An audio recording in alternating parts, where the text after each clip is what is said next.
Днес ще говорим за птоза на гърдите. Какво е птоза? Увисване. Как определяме имаме ли увисване, нямаме ли увисване? По принцип това е обект на пластичната хирургия. Хубаво вашия пластичен хирург да ви каже каква ви е птозата, каква степен и всичко останало. Горе-долу ориентировачно, ако искаме да погледнем огледалото и да си кажем имам ли птоза, нямам ли птоза, това, което трябва да обърнем внимание е къде се намира нашия ареолмамиларен комплекс, т.е.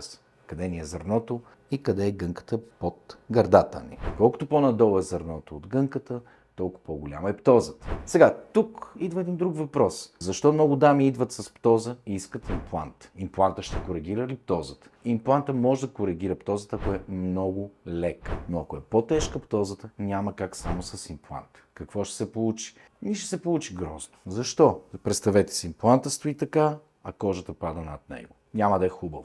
Кога правим повдигане, кога слагаме имплант? Да, разбира се, всички искат на един етап. Дайте да направим повдигането с имплант. Ако птозата е голяма и го направим на един етап, трябва да знаете, че има огромен риск от това да се наложи реоперация. Защо? Идеята е, че белезите ще се разширят поради обема, който слагаме. Много е вероятно също така крайният резултат да не бъде добър. Как трябва да стане? На два етапа. Първо правим повдигането, след което слагаме имплант. Или както вашия пластичен хирург прецени и ви съветва. По принцип, мислете, ако имате голяма птоза и искате да сложите импланти, това са две операции и е хубаво да се правят отделно. Аз съм доктор Лавчис, част от екипа на DermaAct. За повече информация посетете нашия сайт или заповядайте на консултация.